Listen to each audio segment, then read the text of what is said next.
This is Time Warner Cable's Local Edition. I'm Brad Pomerance. Joining us is Paul Krekorian. He is a member of the Los Angeles City Council, and sir, the council made national news when it voted unanimously to call for an ordinance to ban large capacity magazines. You were the sponsor of that proposal, that resolution. Why did you put it forward? Well, I think Americans are just fed up with the kind of tragic schoolyard shootings and mass murders that we're seeing on the news on such a regular basis now. And at the heart of all of those incidents is firepower, the ability of these criminals to get off many rounds in a short amount of time. And more often than not, they're using these high-capacity magazines in order to do that. I want to get a sense of whether a city can legislate as such. We know there's state preemption. We know there's the Second Amendment. We'll go level by level, but let's start with the whole issue of whether cities can do this. Well, it depends on the area that we're entering into. If the city were to enter into a gun licensing law or something, that would be preempted by state law. State law. Yes, but in this case, the state prohibition on importation and sale of high-capacity magazines expressly did not deal with the issue of possession.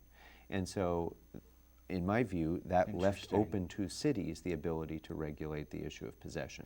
In addition, the state did declare that large-capacity magazines statewide can be found to be a nuisance. Well, it's cities that regulate nuisance laws. So for those and many other reasons, I don't feel that there's a preemption. What about the Second Amendment? Because we know, for example, the Supreme Court of the United States a couple of years ago invalidated, I believe, Chicago and Washington, D.C.'s attempts to ban handguns. Yeah, and it's important to know that this measure that we're moving forward with will not take any person's gun away. It will not take away any gun from anyone.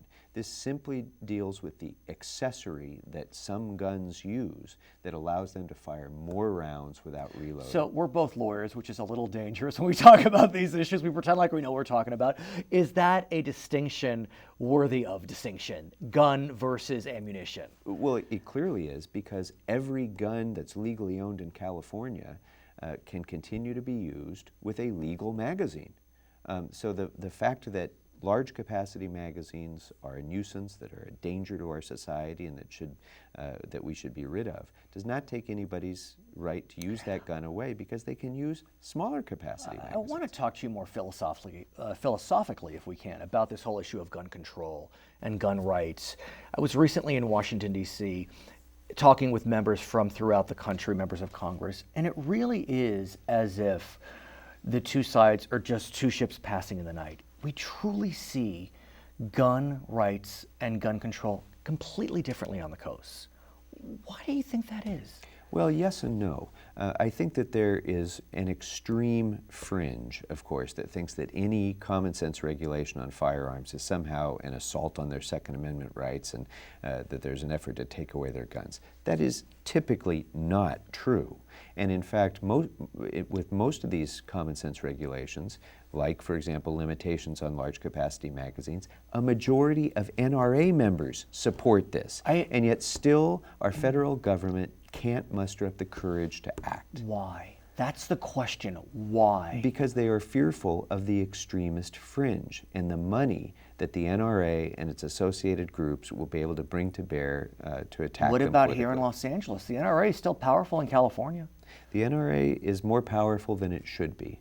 And when you look at the kind of tragedies that we suffer from as a society, when you look at the anger that people have at these sorts of things, really people ought to have the courage to stand up and do common sense measures like this. Paul Krekorian, I'm Brad Pomerance. This is Time Warner Cable's Local Edition.